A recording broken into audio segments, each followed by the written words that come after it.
Welcome back नाज़रीन। मुस्कुराती सुबह में एक बार फिर खुशामदीद। नाज़रीन, ब्रेक पर जाने से पहले कहा था कि नए सेगमेंट का आगाज़ करूंगी और नया सेगमेंट जो मैं आप लोग के लिए लेकर आई हूँ वो मैंने गुज़िश्ता हफ्ते भी किया था और उसके अंदर जो है बच्चों की जो प्रॉब्लम्स थी उनको डिस्कस किया था। यानी बच्चों के अंदर अमूमन हम एबनॉर्मेलिटीज़ देख रहे होते हैं। एबनॉर्मेलिटीज़ उस सेंस में नहीं कि वो मेंटली एबनॉर्मल हो, लेकिन कुछ एबनॉर्मेलिटीज़ होती हैं कि जो है बच्चा घबराता है, उसे किसी चीज़ से फोबिया होता है, किसी चीज़ से एंजाइटी होती है, यानी बाहर आते हुए कतराता है, लोगों से मेल जोल में कतराता है, स्कूल जाता है तो लर्निंग में प्रॉब्लम होती है। यानी बहुत सारी चीजें ऐसी हैं जो कि बच्चों को प्रॉब्लम कर रही होती हैं। पेरेंट्स को पता नहीं चल पाता कि बच्चे के साथ एटलीस्ट प्रॉब्लम है क्या, और बच्चा जो है वो जो ये रिएक्ट कर रहा है या इस तरह के रिएक्शन दे रहा है वो दे क्यों रहा है। क्योंकि अमूमन हम देख रहे होते हैं कि छोटा है, घबरा गया, बच्ची है, अगर उसमें कॉन्फिडेंस लेवल नहीं है, इस वजह से नहीं मिल रही। हम छोटे रीजन ढूंढने की कोशिश करते हैं, लेकिन ये आहिस्ता आहिस्ता आहिस्ता जैसे बड़ा होते जाता है बच्चा, वैसे ही उसके अंदर कॉम्प्लिकेशन बढ़ती जाती हैं और ये तमाम चीज़ें उसके अंदर पैदा होना शुरू हो जाती हैं। यानी उसके अंदर रच बस जाती हैं और फिर उससे निकालना उसको बड़ा मुश्किल होता है। उसके लिए थेरेपीज, काउंसलिंग, बहुत सारी चीज़ें करनी होती हैं और कहते हैं ना, एक माहौल, एक एनवायरनमेंट को बड़ा अच्छा क्रिएट करना पड़ता है बच्चे के लिए ताकि वो इन तमाम चीज़ों से बाहर आ सके। अमूमन अभी भी मैंने बहुत सारे बच्चे ऐसे देखे हैं जो कि इन तमाम चीज़ों का शिकार होते हैं। यानी अगर स्कूल जाते हैं तो वहाँ पर ब्लैक बोर्ड पर अगर कुछ और लिखा हुआ है और उसको कुछ और समझ आ रहा है, यानी पिकिंग जो है इतनी स्ट्रॉन्ग नहीं होती। टीचर कुछ डिलीवर करिए वो समझ ही नहीं आ रहा है, टीचर आसान अल्फाज में डिलीवर करिए तब भी समझ नहीं आ रहा। कहाँ प्रॉब्लम आ रही है ये चीज़ पकड़ना बहुत ज़रूरी है, क्योंकि हमें लगता है कि बच्चा जो है वो पकड़ नहीं पा रहा, पिक नहीं कर पा रहा, नालायक है, पढ़ नहीं पा रहा, तो हम लोग उसको मारते हैं, डांटते हैं, उस पर गुस्सा करते हैं, टीचर्स अलग गुस्सा करती हैं। तो सॉल्यूशन ये नहीं कि गुस्से से आपने जो है वो तमाम चीज़ों को टैकल करना है, बल्कि उस बच्चे के साथ प्रॉब्लम हो क्या रही है उसको पिक करना है। क्योंकि अमूमन हमें पता ही नहीं होता कि बच्चा किन फेजेस से गुजर रहा है और किन चीज़ों से गुजरता हुआ हमारे पास जो है वो यहाँ पर पहुँच रहा है। तो आज जो प्रोग्राम के अंदर मेरे साथ गेस्ट मौजूद हैं वो हैं डॉक्टर इब्राहिम यूसुफ। आपको वेलकम करूँगी प्रोग्राम के अंदर, जो कि चाइल्ड स्पेशलिस्ट हैं, एस्थमा, एलर्जी और न्यूट्रिशन वो स्पेशलिस्ट भी हैं। आपको एक बार फिर वेलकम करूँगी डॉक्टर इब्राहिम। हमने पिछले हफ्ते भी यही टॉपिक डिस्कस किया था, क्योंकि हमने देखा था कि बड़ी तादाद में लोगों की कॉल्स हमारे पास आ रही थी और बड़ा जो है परेशान हो रहे थे पेरेंट्स जो है कि हाँ हमारे बच्चों के साथ ये प्रॉब्लम्स होता है और हम लोग जो है आइडेंटिफाई नहीं कर पाते, यानी हम लोग देख ही नहीं पाते कि हमारे बच्चा वाकई जो है वो ऐसा रिएक्शन दे रहा है। तो क्या वजूहात होती हैं ये जो फोबिया होता है बच्चों के अंदर, या जो एंजाइटी पैदा होती है, मेल जोल ज़्यादा नहीं करते, बाहर जो है निकलना पसंद नहीं करते, स्कूल जाना पसंद नहीं करते, क्यों होता है ये? बहुत अच्छा टॉपिक था और लास्ट टाइम हमने बहुत डिटेल डिस्कशन भी की और उसके बाद मुझे भी बहुत अच्छा रिस्पांस मिला। इसमें प्रॉब्लम होता है जब बच्चा घर में चीज़ें देखता है या डेवलपमेंटली अंदर कोई इसके अंदर फॉल्ट हो, किसी कोई केमिकल रिएक्शन का। आपको हमने लास्ट टाइम थोड़ा सा हम डिस्कस कर लेते हैं कि लास्ट टाइम हमने कहाँ से शुरू किया था। हमने शुरू किया था 6 महीने से कि 6 महीने का बच्चा क्या कर सकता है और क्या करता नहीं है। फर्ज करो कि 6 महीने से लेकर 1 साल का बच्चा खड़ा होना सीखना शुरू करता है और 9 महीने का बच्चा टेबल पकड़ के खड़ा हो जाता है और 1 साल का बच्चा कई दफा टेबल पे क्रॉल कर रहा हो। 9 महीने का बच्चा क्रॉल करता है और 1 साल का बच्चा टेबल पकड़ के घूम रहा होता है और 1 साल से 2 साल की उम्र में चलना शुरू कर देता है। अब वहाँ आपकी ट्रेनिंग पे डिपेंड करता है कि आपने उसको ट्रेन कैसे किया। अब या तो फर्ज करो कि बच्चा बहुत बुरी तरह 8-9 महीने का था और गिर गया या सीढ़ियों से गिर गया, उसके मेमोरी में अगर 4K कैमरे में, बेसिकली हमारे जो कैमरेज होते हैं ना वो 4K कैमरेज हैं, तो ब्रेन में उसने अपनी पिक्चर बना दी कि यार ये मैं गिर गया था और मैं अब नहीं चल सकता। तो उसके बाद उसको चलना थोड़ा सा डिफिकल्ट होता है। तो कई दफ़ा लोग आके कहते हैं कि बच्चा बड़ा डिले वॉक है, कर नहीं रहा, वॉक नहीं कर रहा, खड़े होते हुए झुंझलाता है, हिलता है, हम इसको खड़ा करते हैं लेकिन पाँव उसके कपकपाना शुरू कर देते हैं। उसका मतलब है कहीं ना कहीं इसको उस चीज़ का फेयर था कि मैं गिर तो नहीं जाऊंगा, या इसकी ट्रेनिंग ऐसी अच्छी नहीं हुई। कई दफ़ा नेग्लिजेंसी ऑफ पेरेंट्स होते हैं। फर्ज करो कि पेरेंट्स की अच्छी डेवलपमेंट नहीं है, पेरेंट्स सेपरेटेड है, पेरेंट्स घर का माहौल बहुत डिस्टर्ब है, लड़ाई झगड़े हैं, डेवलपमेंटल डिलेड ज़्यादातर बच्चे हो रहे हैं, पढ़ाई में भी और एजुकेशन में भी और ये माइलस्टोन्स में भी। तो इसमें हमें सबसे इम्पॉर्टेंट चीज़ पहले हिस्ट्री है। अगर मेरे पास कोई बच्चा आएगा तो इम्पॉर्टेंट ये है कि हिस्ट्री लेना है फिर इसके बाद मैं हिस्ट्री लेके एक एलेबोरेटेड चीज़ देखूंगा कि मैंने कहा यार ये प्रॉब्लम का है। अब फर्ज करो कि एक बच्चा आया मेरे पास 6 साल का, माँ कह रही है कि मेरा बच्चा जो है स्कूल में जो है 6 साल का बच्चा क्लास 1 में है, मतलब केजी से लेके 1 तक बिल्कुल ठीक था, मगर 1 क्लास में आके सडनली जो है स्कूल जाना इसने छोड़ दिया, या स्कूल में अब जाके रो रहा है, या कोई स्ट्रेस्ड डेवलप हो रहा है, तो उसका ये मतलब है कि कहीं ना कहीं कोई फॉल्ट है, बिहेवियरल मैनेजमेंट में कोई प्रॉब्लम है कि आप इसको ढूंढेंगे, आप हिस्ट्री ढूंढेंगे। अब आप कहेंगे कि यार स्कूल में चेक करो कि स्कूल में कोई प्रॉब्लम तो नहीं है। अब आपको पता है कि वहाँ पे स्कूल में टीचर्स होते हैं, वो डरा देते हैं। कुछ बच्चे, अब अलग अलग किस्म के बच्चे हैं। एक बच्चे होते हैं बड़े बहादुर होते हैं, वो किसी से भी नहीं डरते, और वो होते स्ट्रीट स्मार्ट भी होते हैं, वो डरते भी किसी से नहीं है।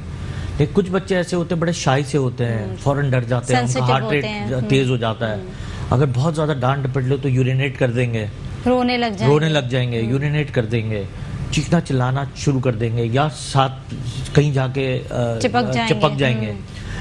फिर वो घर आके बिल्कुल सहम जाएंगे, रोना धोना शुरू कर देंगे, वजह नहीं बताएंगे कि हुआ क्या।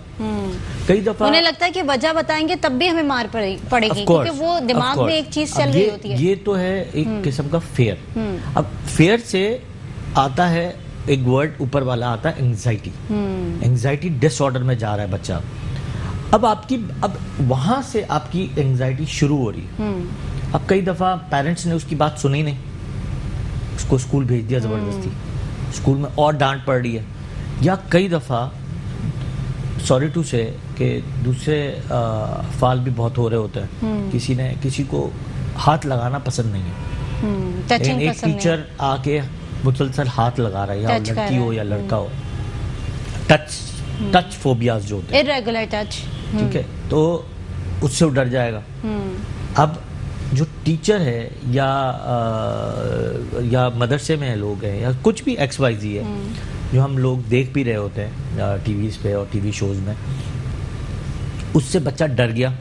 अगर पेरेंट्स ने सही तरह सुना नहीं, या पेरेंट्स वही वाली बात कि घर का माहौल ठीक नहीं है, सेपरेटेड फैमिली है, सुनने की डिस्टर्बेंस बहुत है, सुनना ही नहीं है, तो आपका बच्चा उस एंजाइटी से गुजर के आगे फोबियास, क्योंकि वो ना शेयर कर पा रहा है, अपने अंदर रख रहा है ना वो सारी चीजें, वो बच्चा एंजाइटी से होते हुए चला जाएगा फोबियास पे। अब फोबियास की डेफिनेशन है, तो पहले तो फेयर, हमें तो फेयर को पहले तो ढूंढना है। अगर फेयर को ही हम ठीक करेंगे तो एंजाइटी नहीं होगी, एंजाइटी से आगे फोबियास नहीं होंगे। तो फेयर को यही, अब एक फेयर ये है, एक दूसरा फेयर ये है कि एक बच्चे को डर लग रहा है रात को सोते हुए अकेले। कुछ माँ बाप ऐसे होते हैं जिनकी आदत होती है कि भाई 1 साल 2 साल का बच्चा है, उसको अलग सुला उसको, लेकिन फेयर है। अब वो फेयर की वजह से सो तो रहा है, दिमाग उसका चल रहा है, दिमाग उसका चल रहा है, तो उसको नींद नहीं आएगी, उसको रात को अजीब अजीब से डरावनी चीजें नजर आ रही हैं। एग्जैक्टली, फोबिया है ना, दिमाग में फोबिया चल रहा है। अभी हम फोबिया पे आए ही नहीं है, अभी तो हम सिर्फ फेयर पे हैं। अभी तो सिर्फ हम डर रहे हैं, और डर से सिर्फ हम उस तरफ जाएंगे। मतलब ये सिचुएशन जाती है एडोलेसेंस में, प्री स्कूल एज में, वहां तक जाती है। ये तो हम बात कर रहे हैं 2 साल 3 साल 4 साल 6 साल के बच्चे की, जहाँ सिर्फ फेयर है। ये फेयर था कि एक बच्चा रूम में सो नहीं सकता अकेले, लेकिन एक बच्चे को सुलाने के लिए पेरेंट्स जबरदस्ती कर रहे हैं कि नहीं सोना ही है, ताकि आदत बन जाए। तो अब बच्चे को, अब हर किस्म का बच्चा अलग है। मैंने आपको कहा एक बच्चा बड़ा स्ट्रीट स्मार्ट है, वो तो बिल्कुल इंडिविजुअल है, उसको कोई प्रॉब्लम ही नहीं है, लेकिन वो आगे जाके भी बड़ा स्ट्रीट स्मार्ट होता है, वो सब कुछ छोड़ छाड़ के चला जाता है। वो डेवलपमेंट भी बड़े हार्ड होते हैं, यानी मतलब सेल्फिश भी बहुत होता है। बिल्कुल। ये वाले जो बच्चे होते हैं वो सहमे हुए होते हैं, लेकिन अटैच्ड बहुत होते हैं पेरेंट्स से, या अपनी फैमिली से बहुत अटैच होते हैं, लविंग किड्स कहते हैं उसको। लेकिन फेयर उनका निकालना बहुत ज़रूरी है। तीसरा फेयर होता है कि गाड़ी में जा रहे हैं और आगे इनको फील हो रहा है कि 4 साल का बच्चा है, 3 साल का बच्चा है, आगे जाके इसको फील हो रहा है कि मैं एंजाइटी से उल्टी कर दूंगा, सफोकेशन, बहुत ज्यादा वॉमिटिंग हो रही है, तो गाड़ी में बैठेगा ही नहीं। कुछ बच्चे होते हैं लिफ्ट में नहीं बैठ सकते, कहते दम घुटेगा हमारा, दम घुट जाएगा। ये सब फेयर है। अभी कुछ बच्चे ऊंचाई पे जाते हैं तो चक्कर आते हैं। अभी तो सिर्फ फेयर है, गया नहीं अंदर, सिर्फ फेयर है कि मैं जाऊंगा डर नहीं, बैठा जा ही हुआ नहीं है। सकता। डर नहीं है, डर शुरुआत है डर की, फेयर। हम एंजाइटी पे भी नहीं गए, फोबियाज पे भी नहीं गए। तीसरा चीज होती है कि किसी को एस्केलेटर पे नहीं चढ़ सकते, तो कहते नहीं एस्केलेटर से मेरा पाँव फंस जाएगा, चक्कर आ जाएंगे, मैं गिर जाऊंगा। चौथा होता है हाइट फोबिया। हाइट पे गए या हाइट पे नहीं गए अभी तक, बट उसको डर है कि मैं हाइट पे जाऊंगा और मैं गिर जाऊंगा और नीचे देखूंगा तो चक्कर आएंगे, ठीक और है, मैं सिर्फ गिर अभी वो जाऊंगा। सोच रहा है, वो है सिर्फ और सिर्फ सोच, फेयर ऑफ थिंकिंग। पांचवी छठी चीज होती है सोशल, मतलब 4 साल का बच्चा किसी से हाथ नहीं मिला सकता, अजनबी लोगों को देख के चीखना चिल्लाना शुरू कर देता है। आपने देखा होगा बहुत सारे बच्चे अच्छे होते हैं, अजनबी को देखा तो लोग कहते हैं यार नहीं इसकी आदत है थोड़ा सा अजनबियों को देख के शोर शराबा करता है, तो वो एक अजीब सा फेयर है। माँ पेरेंट्स जो है वो घबरा जाते हैं कि यार यानी जो भी वो मेहमान समझते आ हैं रहा है, बदतमीज हो गया हाँ, है, मेहमान आ गए, मेहमान से मिसबिहेव ना कर ले। मिसबिहेव करता है या रोना धोना शुरू कर देता है। तीसरा चौथा होता है इंजेक्शन से। अब 4 साल का बच्चा है, 2 साल का बच्चा है, 1 साल का बच्चा है, उसको हॉस्पिटल में आएगा या इवन दो कि आपने एडोलेसेंस में देखा होगा कि कुछ बड़े लोग भी ऐसे होते हैं कि ब्लड देख के जो है बेहोश हो जाते हैं। एंग्जाइटी वो फोबियाज हैं, सही, वो एंग्जाइटी से गुजर के फोबिया पे चले गए, बेहोश हो गए। एक होते हैं जो रो रहे होते हैं, यानी प्री रो रहे हैं, मतलब इंजेक्शन एक दफा लगा था, अब इनके दिमाग में है कि यार लगेगा। अब वो आया, उसने हॉस्पिटल की बिल्डिंग देखी, उस जगह को देख लिया, उसने कैलकुलेशन कर ली कि यहाँ पे मुझे प्रॉब्लम हुआ, इमेजिनेशन बिठा ली। अब वो देख के ही वो रोना शुरू कर देगा। This is fair. तो ऐसी बहुत सारे फेयर है। चलें, अभी तो फेयर की तरफ आ गए हैं, इसके बाद जो different stages doctor Ibrahim Yusuf मुझे बता रहे हैं बच्चों की, और उस हवाले से बात करेंगे, और बच्चों के अंदर जो जो कैटेगरीज डेवलप होती रहती हैं उस हवाले से मैं आपसे शेयर करूंगी। छोटी सी ब्रेक की तरफ जाऊंगी, ब्रेक से वापस आऊंगी। देखते रहिए मुस्कुराती सुबह।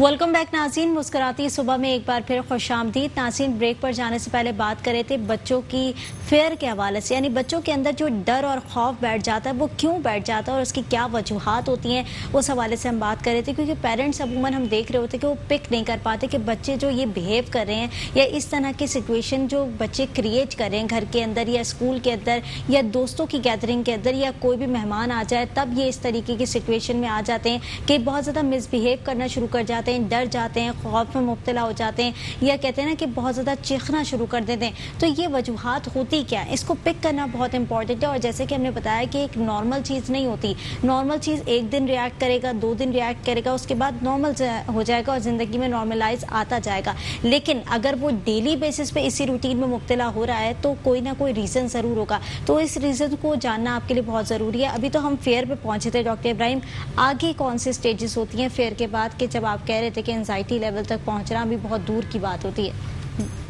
अब जब हम बात कर रहे थे कि कुछ लोगों को फिर किसी जानवरों से डर लग रहा होता है, phobias to animals, phobias to movies, मतलब हॉरर मूवीज नहीं देख सकते, phobias to approach to any person, मतलब मैं इसके आगे नहीं जा सकता। मतलब एक 6 साल का बच्चा है 1 क्लास में, वो इस चीज के सोच में नहीं है कि मैं इस टीचर से सवाल कर सकता हूँ। अब उस करूंगा तो डांटना पड़ जाए, ये फेयर है, फेयर, हाँ डांटना पड़ जाए, टीचर मुझे। अच्छा, ऐसा करती भी हैं टीचर्स कि बच्चा अगर कोई सवाल करता है तो वो डर टीचर्स ही बिठाती हैं उनके दिल में कि वो कोई सवाल करने की अगर कोशिश करता है तो वो एकदम से डांट के बिठा देती हैं उसे। और दूसरा फेयर होता है कि मेरे जो कुलीग्स हैं, मेरे साथ जो बैठे हैं, वो मेरा मजाक ना उड़ाएं।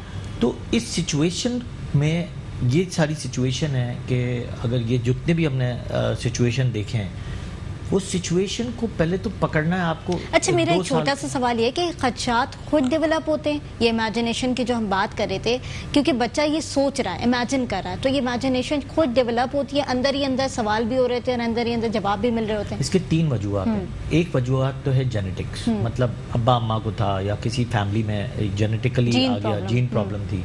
एक हुआ डराया गया, मार पीट घर में, माहौल ऐसा दिया गया, दे रहे हैं घर में, माहौल ऐसा बना हुआ है, पैनिक वाला माहौल है। तो एक तो ये है।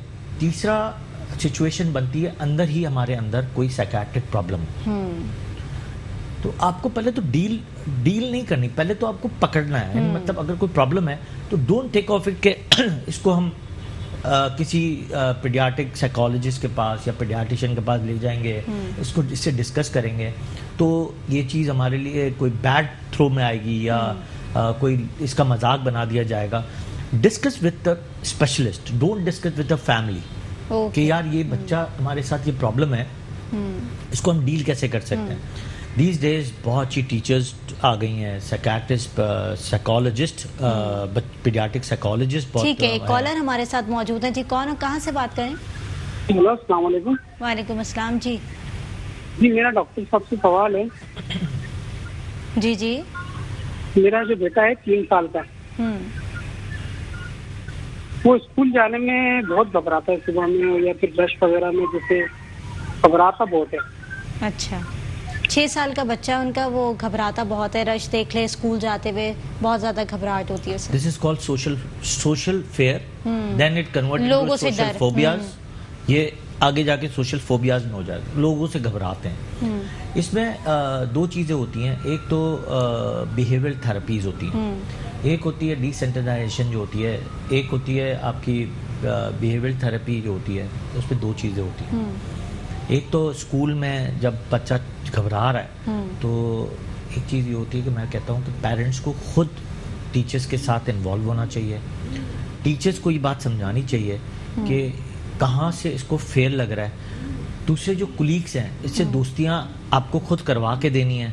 गिफ्ट एक्सचेंज करने से दोस्तियाँ बनती हैं। अच्छे सुलझे हुए बच्चों के साथ बैठाना चाहिए उनको। पेरेंट्स को कुछ अरसे तक उस स्कूल के बाउंड्री के अंदर जाना चाहिए या क्लासरूम में जाना चाहिए, और वो परमिट आपको प्रिंसिपल या जो हेड्स होते हैं उनसे जरूर लेना चाहिए हमारे बच्चे के साथ ये प्रॉब्लम है, तो हमारे साथ ये जो साइकोलॉजिस्ट के साथ हम ये रुजू में हैं या हमने ये प्रोग्राम्स देखे थे। अच्छा, ऐसे में स्कूल की कोऑपरेशन बड़ी जरूरी होती है। स्कूल की कोऑपरेशन है ना। देखिए, आधे टाइम तो आपका बच्चा सबसे ज्यादा वक्त गुजारता है स्कूल के अंदर। स्कूल का जो पैरामीटर है ना, इट्स वेरी इंपॉर्टेंट कि स्कूल का parameter should be very good और हम्बल होना चाहिए। अब लास्ट टाइम हमने जो एक डिस्कशन की थी लर्निंग डिसेबिलिटी वाली, तो ये भी फोबियाज और एंजाइटी और ये जो फेयर है, ये भी स्कूल का ही एक प्रॉब्लम है। तो वहीं से शुरू होता है। वहीं अगर ये टीचर्स वहीं ये सेटल करना शुरू वहीं से कर रहा होता है ना बच्चा। कुछ अच्छी स्कूल्स में काउंसलर्स होते हैं, थेरेपीज देते हैं, साइकोलॉजिस्ट भी अब लोगों ने इन्वॉल्व करने शुरू कर दिए। उनकी अलग अलग बिहेवियर मैनेजमेंट स्कूल में करना टेस्ट हो रहे होते हैं, ऑफ कोर्स IQ टेस्ट हो रहे हैं, साइकी टेस्ट हो रहे होते हैं। कुछ लोग बड़े स्कूल्स के जो अच्छे स्कूल्स हैं उसमें ये चीज़ों की बाकायदा ट्रेनिंग्स होती है। अच्छा, ये भी कॉन्सेप्ट हमारे वालिदैन में बड़ा है कि अगर साइकियाट्रिस्ट के पास लेकर जा रहे हैं तो उसका मतलब हमारा बच्चा जो है वो जहनी तौर पर बीमार है या जहनी तौर पर जो है माजूर है। इस तरह की सोच भी बड़ी डेवलप हुई है सोसाइटी के अंदर। हालांकि साइकियाट्रिस्ट सिर्फ आपको अच्छी राह देता है, काउंसलिंग करता है, आपकी थेरेपी करता है। उसका मकसद ये नहीं होता कि आप जब उसके पास जा रहे हैं तो आप दिमागी कमज़ोर हैं और आप जो है दिमाग की इलाज के लिए वहाँ पर जा रहे हैं। ऑफकोर्स, बिल्कुल आपका ये जो बात है ना 100% आपकी सही है कि अगर आपने ये सोच लिया कि मैं साइकोलॉजिस्ट या साइकियाट्रिस्ट के पास गया तो मैं नफ्सियाती मरीज हूँ, मैं पागल हूँ, ये रॉन्ग कॉन्सेप्ट एक ज़माने डिकेड्स पहले था। लेकिन अब लोग जा भी रहे हैं और अभी भी जो आप वाली बात है कि अभी भी लोगों के दिमाग में फीडअप है कि मैं क्या पागल हूँ या मेरा बच्चा पागल है, या हमने वो चीज को फीडअप किया हुआ है कि अच्छा सोसाइटी भी हमें मजबूर कर देती है लोगों को इस तरह से कि वो कहते हैं ना नफ्सियाती मरीज हो यार। Don't discuss with the family and friends, discuss with your doctor या आपके साइकोलॉजिस्ट या कोई ऐसी टीचर जो इस चीज में ट्रेंड हो। exactly. तो आपकी चीजें जो ऑटोमेटिकली स्मूथ लाइन हो जाती है। कम टू द पॉइंट के हम वही जो बच्चे वाली बात है कि बच्चे को आपको पहले फ्रेंडली माहौल देना है स्कूल में, कि आपको उसको सोशल फेयर जो है उसको बचाना है। अब निकालने के लिए क्या करना है, आपको आम दिनों में उसको सोशल एक्टिविटीज करानी है। सोशल एक्टिविटी में सोशल स्पोर्ट्स, सोशल ग्राउंड्स में जाके ये खेले, रोजाना के बेसिस पे लोगों से मिलाना है आपको, खड़े रह के कुछ कॉन्फिडेंस बिल्ड होगा। ऑफ कोर्स कॉन्फिडेंट बिल्डअप कराना है। कॉन्फिडेंट बिल्डअप कौन करा सकता है? आधे टाइम तो आप रहते हो स्कूल में और फिर ज्यादातर वक्त आपको गुजरता है पेरेंट्स के साथ। इम्पॉर्टेंट पेरेंट्स में जो रोल है वो है फादर का। फोबिया से निकालने वाला जो है, और ज्यादातर फादर के पास ही वक्त नहीं होता। ऑफ कोर्स फादर के पास वक्त नहीं होता। फादर का जो वक्त होता है ना वो बहुत इंपॉर्टेंट है। अगर माँ ने एक कंप्लेन की है, अब फादर ने कहा नहीं मेरे पास टाइम नहीं है, तुम खुद कर लो, या उसको सुनना नहीं चाह रहा कि नहीं तुम तो ऐसी बिला वजह बात कर रही हो, तो कई दफा फादर और मदर की जो अंडरस्टैंडिंग है वो एक पेज पे नहीं होती। तो एक पेज पे लाने के लिए आपको ये भी बहुत इंपॉर्टेंट है कि एक पेज पे लाने के लिए उनके भी काउंसलर्स हैं। क्या आप वो काउंसलर के पास जाते हो? पहले तो अपने आप को एक पेज पे डालते हो। माँ की कंप्लेन बच्चा सुनता है और साथ में जो है माँ की कंप्लेन माँ बाप सुनता है, दोनों एक पेज पे आते हैं और फिर वो सेटल करते हैं बच्चे को कि करना क्या है, सोल्यूशन ढूंढते हैं। अब अगर फर्ज करो दोनों में इख्तलाफ है तो बच्चा डिस्टर्ब होगा। ऑफ कोर्स बच्चा डिस्टर्ब होगा और ट्रीटमेंट नहीं कर सकता। तो छोटा सा ये ट्रीटमेंट है, कोई बड़ा ट्रीटमेंट नहीं है। बिहेवियरल थेरेपी, थोड़ी सी अटेंशन की जरूरत है। ऑफ कोर्स थोड़ा सा अटेंशन है, थोड़ा सा काम करना है, थोड़ा सा उसकी जो फेयर है वो फोबियाज पे ना ट्रांसफर हो, उसके लिए आपको टाइम देना है। अब यही फेयर फोबियाज में कैसे कन्वर्ट होता है, जिसमें आपके केमिकल रिएक्शन ही चेंज हो जाता है। मतलब हर चीज में आपको फोबिया होता है, आप बस आंख बंद की आपको वही फोबिया नजर आ रहा है। फर्ज करो एग्जाम्पल है कि मुझे डर है कि स्कूल में मुझे थप्पड़ पड़ेगी। अब वो सारा दिन मेरे दिमाग में, अब वो फेयर से निकल गया फोबिया पे आ गया, एंजाइटी हो गई। और फिर वो पढ़ भी जाता है कभी कभी। ऑफ कोर्स एंजाइटी में आ गया। अब एंजाइटी में मैं पढ़ भी रहा हूँ तो भी मेरे दिमाग में है कि यार मैं ये लिखूंगा तो भी मुझे थप्पड़ पड़ेगी, अगर मैं इसको नहीं बोलूंगा तो भी थप्पड़ पड़ेगी, भले मैं काम अच्छा कर रहा हूँ तो भी मुझे मेरा फोबिया एंजाइटी फोबिया में ट्रांसफर हो गया, वो डेवलप्ड हो गई, फिक्स्ड हो गई ब्रेन में।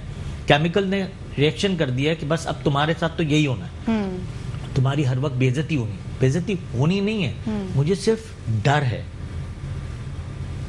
अगर मैं अच्छा पढ़ भी रहा हूं तब भी मुझे होगा कि यार, तो उस जो डर की वजह से अच्छा मैं पढ़ भी रहा हूं, वो परफॉर्म ही नहीं कर पाता। परफॉर्म नहीं करूंगा तो उसको मुझे मार भी पड़ेगी और डांट भी पड़ेगी। मैं पढ़ अच्छा रहा था, लेकिन अगर मुझे कहीं कॉन्फिडेंस लेवल अच्छा मिलता तो क्या होता, मैं खुद ब खुद ही अपर लेवल पे चला जाता। अब वहां मुझे कॉन्फिडेंस लेवल घर पे नहीं मिला, स्कूल में गया तो थप्पड़ पड़ गई, स्कूल से फिर एक लेटर आया, फिर घर आया लेटर मिला, फिर डांट पड़ गई। अम्मा ने अब्बा को लड़ते झगड़ते फिर बता दिया कि चीख चलावा हो गया घर में, चीख चिल्लावा हो गया कि तुम ध्यान नहीं देती हो। अम्मा ने कह दिया आप टाइम नहीं देते हो। इसमें क्लैश हो गया, बच्चा फिर सहम गया। तो आपकी जो ट्रायंगल मूड है ना, वो पहले तो घर और स्कूल, इसको पहले सेटल करना है। और अगर आपने ये मेरा लेक्चर सुन रहे हैं और हम दोनों जो बात कर रहे हैं और लोगों तक ये पहुंच जाए, तो आई डोंट थिंक सो कि इसमें साइकोलॉजिस्ट की भी जरूरत है, क्योंकि ये सिर्फ दवाइयों का काम नहीं है, सिर्फ बिहेवियरल मैनेजमेंट है। दवाइयों का काम जहाँ शुरू होता है, जहाँ पे आपके मैनेजमेंट शुरू करते हैं, ट्रीटमेंट।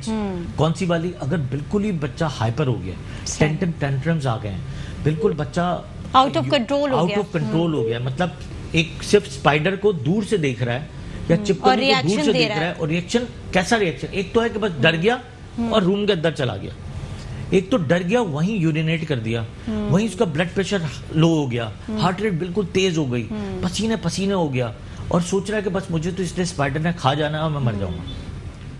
वहां आपकी ट्रीटमेंट और मेडिसिन भी शुरू होती है। एग्जैक्टली। और फिर आप ट्रीटमेंट और मैनेजमेंट के साथ आप इसको डर को खत्म भी करते हैं। फर्ज करो किसी को हाइट का प्रॉब्लम था, फर्ज करो मैंने हाइट का प्रॉब्लम था, बच्चा 8 साल का 9 साल का हो गया, हाइट का प्रॉब्लम था, मैं इसको लेके गया हाइट पे अचानक, और पीछे से मैंने ट्रीटमेंट भी दी हैं। एक डॉक्टर के पास गया, डॉक्टर ने आपको बेंजोडाइजापाम या कुछ ऐसी ट्रीटमेंट दे दी हैं, उससे आपकी कंट्रोल ऑफ डोपामिन सेरोटोनिन बेहतर हो रहा, और आप इसको हाइट पे ले गए और फिर आप इसको समझाएं कि देखो कुछ भी नहीं है। या इसको पहले फर्स्ट फ्लोर पे ले गए, उसकी गैलरी से दिखाया, सेकंड फ्लोर की गैलरी पे ले गए, फिर दिखाया, थर्ड फ्लोर की गैलरी पे ले गए तो दिखाया। अब 2 किस्म के ट्रीटमेंट्स ही हैं, एक treatment of medicine and treatment of psychological behavioural therapies. तो ये 2 ट्रीटमेंट्स हम कर रहे होते हैं। सही। हम इनको ये बता रहे होते हैं कि हम ये 2 ट्रीटमेंट्स है, आपका बच्चा या एडोलेसेंस में जो जाएगा, या अडल्ट पेशेंट जो है, इसी तरह ही ट्रीटमेंट और मैनेजमेंट होना है। अब किसी को एरोप्लेन से डर लगता है, आपको इसको एरोप्लेन तक लेके जाना है, बिठाना या है, इसको फ्लाइट की मूवीज दिखानी है, या फिर ऐसे एरोप्लेन में लेके जाना है जो नीचे खड़े रहें, तो उसका फेयर जो है वो आहिस्ता आहिस्ता खत्म होता जाएगा। अब उसको बार बार रिपीटेडली एक चीज करानी है, सोशल एक्टिविटीज के लिए रिपीटेडली सोशल लोगों में मिलाना है। जब सोशल सर्कल लोगों में में लेके मिलेगा, जाना है। तीसरा जब इसको किसी चीज के बोलने का डर है तो आप बोलने के डर को किस तरह ट्रीट करते हैं।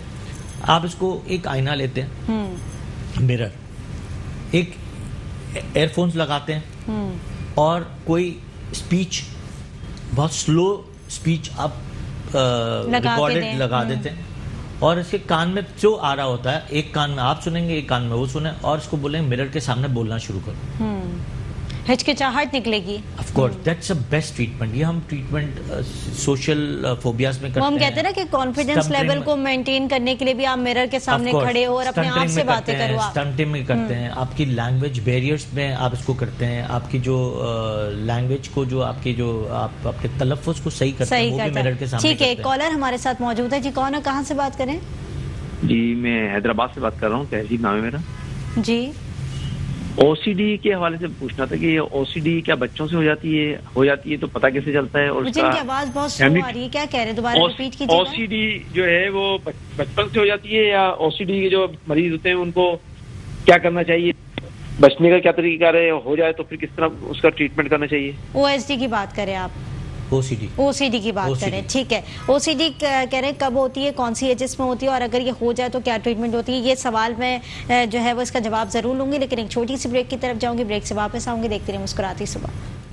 वेलकम बैक नाज़रीन, मुस्कुराती सुबह पे एक बार फिर खुशामदीद। नाज़रीन, ब्रेक पर जाने से पहले बहुत सारे बच्चों की एबनॉर्मेलिटीज़ के हवाले से बात कर रहे थे कि उनके रिएक्शन कैसे होते हैं, और कहते हैं ना कि वो रिएक्शन जो है वो आसान नहीं लिए जा सकते, क्योंकि एक दिन का रिएक्शन या 2 दिन का रिएक्शन, जैसे कि मैंने पहले भी बताया था कि वो जो है वो आप टॉलरेट कर सकते हैं, लेकिन अगर कंटिन्यूसली बच्चा वही रिएक्शन क्रिएट कर रहा है और बार बार उसी डिस्टर्बेंस से गुजर रहा है, तो आपको आइडेंटिफाई करने की ज़रूरत है कि बच्चे के साथ एटलीस्ट प्रॉब्लम क्या हो रही है। और अगर स्कूल के अंदर कोई प्रॉब्लम है तो पेरेंट्स का इतना रोल बनता है कि जाके स्कूल वालों से बात करें, टीचर से बात करें, वहाँ पर उधर देखें कि क्या प्रॉब्लम है बच्चे के साथ, या वहाँ पर बच्चों की हैबिट के बारे में पूछें कि बच्चा किस तरीके से रिएक्ट कर रहा है, कहीं घर में तो ऐसे रिएक्ट नहीं कर रहा या स्कूल में भी इसी तरीके के रिएक्शंस हैं। तो आइडेंटिफाई करने की ज़रूरत है, इस चीज़ को नॉर्मल मत लिया करें, क्योंकि हर बच्चा जो है वो रिएक्शन नॉर्मल नहीं देता। बहुत सारे बच्चों के साथ बहुत सारे इश्यूज होते हैं, जैसे कि OCD की बात कर रहे थे ना, I think doctor Ibrahim Yusuf जो कि अभी हमारे कॉलर थे, वो बता रहे थे कि OCD वाले बच्चों का क्या इलाज हो सकता है, और अगर ये हो भी रहा है तो इससे क्या प्रॉब्लम क्रिएट हो सकती है, इसको बाहर कैसे आ सकते हैं। OCD मतलब होता है ऑब्सेसिव कंपल्सिव डिसऑर्डर। उसमें मेन रीज़न ये होती है, ब्रेन में एक सेक्टर में एक इसको हर जगह गंद नज़र आती है, मिट्टी नज़र आती है, डर्ट नज़र आती है, मैल नज़र आता है। दूसरा OCD में एक प्रॉब्लम होता है फेयर के अंदर से, मैं सोच रहा हूँ पता नहीं यार मेरे भाई बहन गए हैं बाहर, पता नहीं कोई आ ना जाए, कोई आ ना जाए, या मेरे भाई बहनों को कुछ नुकसान तो नहीं पहुंचा, अपने ऊपर नहीं सोच रहा है, मेरे भाई बहनों को कुछ, या मेरे अब्बा अम्मा गए हैं, पता नहीं वो वापस आएंगे नहीं आएंगे। वो हर यानी दूसरों के लिए भी फोबिया क्रिएट करना, वो दूसरे के लिए फोबिया कि पेरेंट्स को पकड़ लेना कि नहीं आप नहीं जाओ, आप रिक्स में हो, आप वहां नहीं जा सकते, कुछ हो जाएगा। सेकेंडली उसी फोबियाज में ही जब अम्मा अब्बा गए हैं कहीं भी, या कोई ऐसा फोबिया के अगर फर्ज करो कि मेरा एक मोबाइल लेके कोई चला गया, तो मुझे दिमाग में होगा कि पता नहीं वो तोड़ देगा। तो उस फोबिया में मैं घर पे रह के, या मैं अंदर इंटरनली मैं हर चीज में डस्ट मेरे दिमाग में आना शुरू हो जाएगी, गंदगी आना शुरू हो जाएगी। तो मैं बार बार कहीं क्लीनिंग कर रहा हूँगा, या हैंड वॉश बार बार कर रहा हूँगा, प्लेटें बार बार धो रहा हूँगा, मिट्टी मुझे बार बार नजर आएगी, जब तक कि वो फेयर मुझे वापस आके ठीक नहीं होगा। जब वो आ जाएंगे तो मुझे होगा हाँ यार सब तब तक रिएक्शन जारी रहेगा, जब तक वो रिएक्शन जारी रहेगा फेयर का।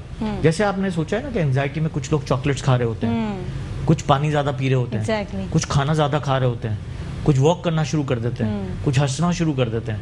ये वही वाला फेयर है जिसमें इंसान सफाई शुरू कर देता है। तो this is a fair of phobias, यानी एंजाइटी डिसऑर्डर है, बेसिकली एंजाइटी डिसऑर्डर है, ऑब्सेसिव कंपल्सिव डिसऑर्डर। उसमें आपको ट्रीटमेंट ऑफ मैनेजमेंट इस पहले तो बिहेवियर थेरेपी है।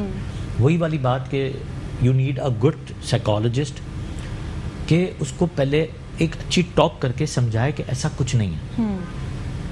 व्हेन यू टॉक, और वो आपकी टॉक में आपके सॉल्यूशंस ढूंढ रहे होते हैं। फिर आपको क्या करते हैं कि आपके जब सिबलिंग के लिए अगर आप परेशान होते हैं या आप किसी और चीज़ के लिए परेशान होते हैं, तो पहले सिबलिंग को भेजते हैं, साथ में पीछे से उसको भी लेके जाते हैं कि देखो कुछ भी नहीं हुआ, और वापस वो आ रहे हैं, बहन वापस आ गई, देखो भाई वापस आ गया। तो आपको वो फेयर को वहां जाके एंड तक पहुंचाना है और वापस दोबारा वहीं से लेके आना है कि देखो हम अब आए हैं, ये देखो ये वापस आए हैं, अब आप भी पीछे से उतरे हो और ये लोग सेफली वापस आए। उस दरमियान में वो ओसीडी का फैक्टर नहीं रहेगा।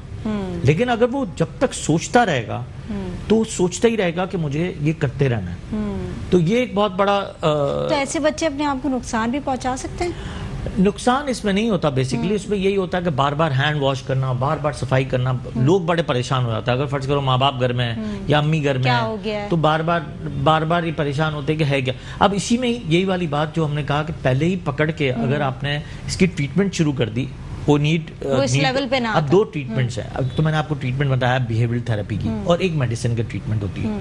मेडिसिन बेसिकली देते हैं साइकियाट्रिस्ट, जो पीडियाट्रिक साइकियाट्रिस्ट या अडल्ट साइकियाट्रिस्ट होते हैं, लेकिन they should be very competent, very humble, very talkative. अब जब तक आप सिर्फ मेडिसिन पे काम करेंगे तो इट्स नॉट फेयर फैक्टर कि आपने उसके साथ जायज काम नहीं किया, क्योंकि सिर्फ medicine is not the solution. आपको पहले उसके दिमाग से वो फेयर को, एंजाइटी को, फोबिया को निकालना है। कोई भी फोबिया हो, आप उसको पहले निकालेंगे। जब वो निकलेगा तभी आप उसके अंदर मेडिसिन जब डालेंगे तो वो चीज किसी केमिकल रिएक्शन है वो बेहतर होती रहेगी और आप फेयर को ठीक करेंगे। तो 2 तरफा ट्रीटमेंट है।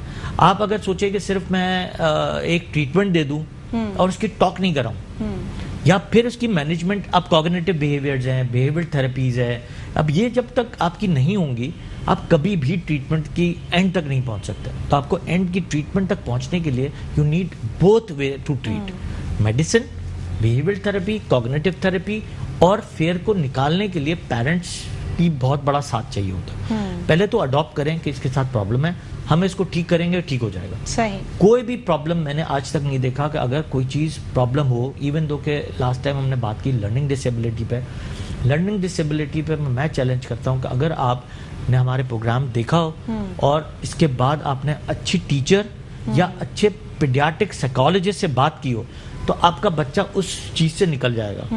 इसी तरह फोबियाज, फियर्स, एंजाइटी जो है, ये भी जब आप बात करेंगे सही प्रॉपर तरीके से और आपके पीडियाट्रिशियन भी आपका अच्छा होगा, तो आप उस फेस से निकल जाएंगे। ऑफ कोर्स उस फेस से आप निकल ही जाएंगे। ऐसा नहीं है कि फेस से आप नहीं निकल सकते, लेकिन थोड़ी सी मेहनत करनी पड़ेगी ना, बच्चों पे अटेंशन देनी पड़ेगी। देखिए आपको वहां तक ढूंढना है कि जब तक आपका नुकसान कहां तक हो रहा है। अगर फर्ज करो कि वो चीज नुकसान तक पहुंच रही है, तो आपको उससे पहले अगर पकड़ के आपने अगर इसके ट्रीटमेंट कर लिया तो आपके उस नुकसान से पूरा बच जाएंगे आप। सही। तो ये बहुत इंपॉर्टेंट है। सेकेंडली आपके जो एंजाइटी, अब ये जो स्कूल वाली एंजाइटी जो होती है, स्कूल वाली anxiety is very important to be with the teachers.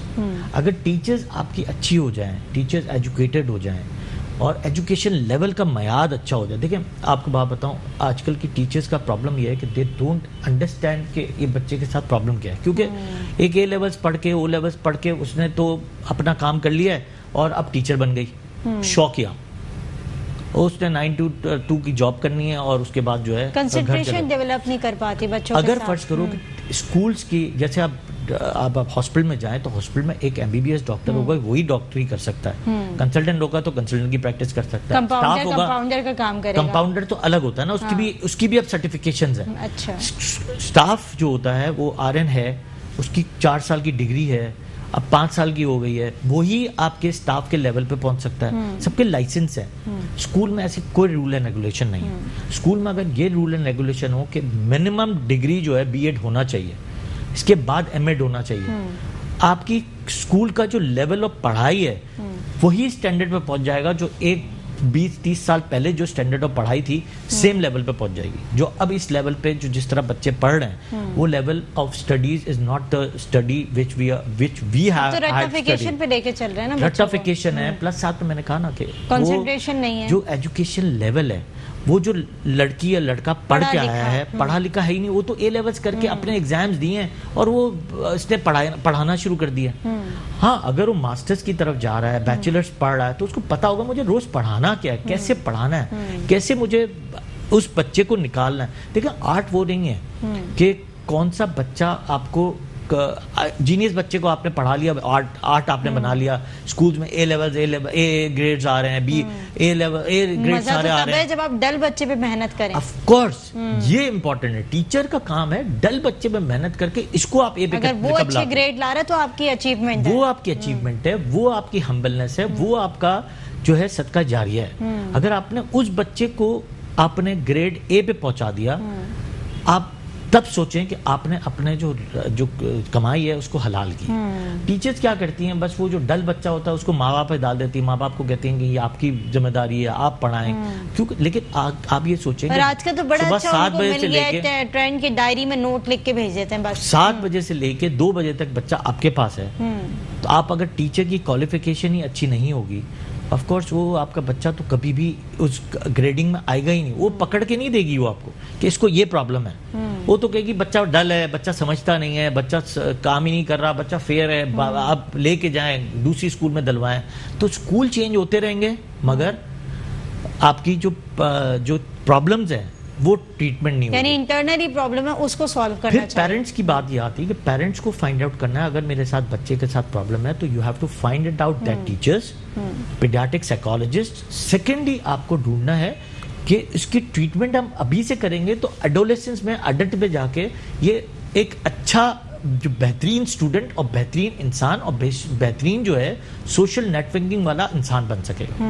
तो ये बहुत इंपॉर्टेंट है।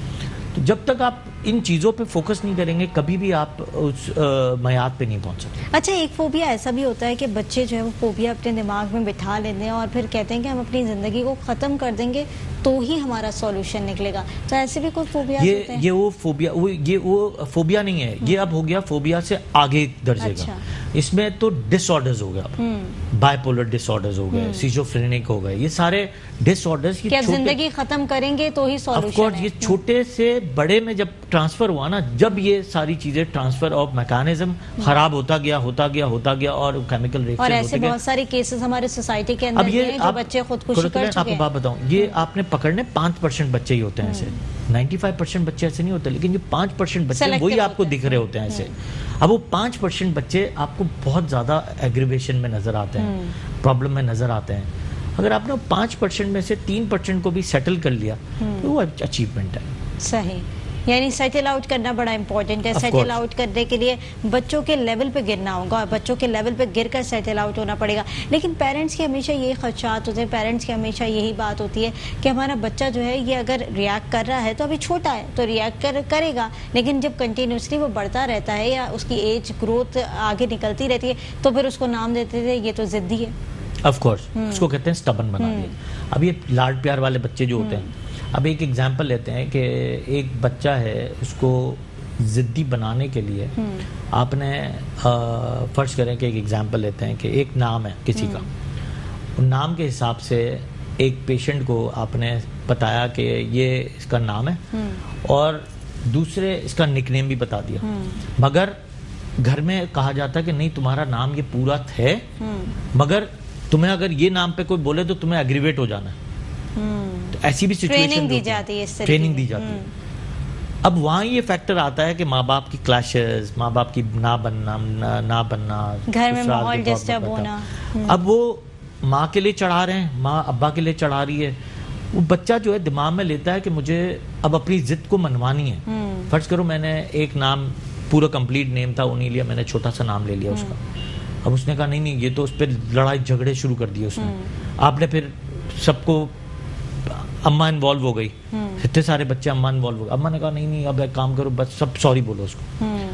उसके दिमाग में आ गया कि मुझे डिग्रेड किया जा रहा है या हर बंदा मुझे बोल रहा है। तो ये आप स्टबन बनाते हैं अंदर से।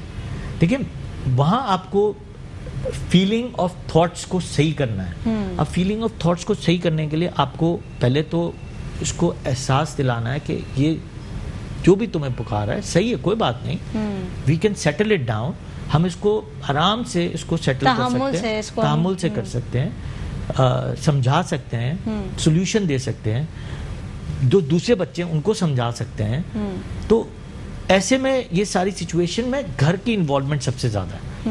अगर फर्ज करें कि अब घर में ही सारा सिचुएशन, टाइम ही नहीं है पेरेंट्स के पास टाइम नहीं है, कई दफा माँ जो है वो ज्यादातर अपने मैके में का टाइम गुजार या रही जॉब है, कर रही हैं। जॉब कर रही हैं, बच्चा घर पे है, बच्चे घर पे नंदे भी हैं, सास भी है, दूसरे लोग हैं, उसके दिमाग में कुछ और या फिट तो कर अगर रहे हाई हैं। क्लास की बात करें तो वो तो मेट के थ्रू आउट छोड़ Of के course, चले जाते हैं। अब वो सारा दिन जो है वो ससुराल में लाड प्यार से पल रहा है। कुछ लोग अच्छे भी होते हैं लेकिन वो माँ को पसंद नहीं करते कि माँ काम कर रही है, उसको बच्चे Time के नहीं दे खिलाफ, रही। उसके बच्चे के खिलाफ कर रहे हैं। तो that is a fair of माँ कि माँ जो है पता नहीं क्यों बाहर जा रही है, क्या ऐसी इसकी वो है कि मजबूरी है, क्यों जा रही है माँ, टाइम नहीं दे रही मुझे टाइम नहीं दे रही है। तो ये फीड अप किया जाता है।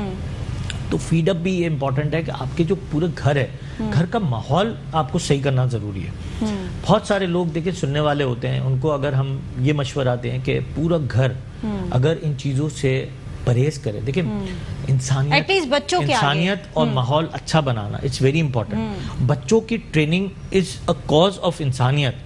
आप बच्चे को खराब कर रहे हैं या उसको सीधी वो पटरी वाली पे बात ला है रहे ना, हैं। जैसा बोएंगे वैसा ऑफ काटेंगे। कोर्स। तो ये आपकी एक ट्रेन की पटरी है। अब ट्रेन की पटरी दो तरफ है, एक तो सीधी पटरी जा रही है, एक टेढ़ी मेढ़ी जा रही है। अगर आपने बच्चे को टेढ़ी मेढ़ी पटरी पे चला दिया, ऑफ कोर्स वो ट्रैक पे जाएगा ही नहीं ना, ऑन द वे तो वहां तक तो पहुंच ही नहीं सकता।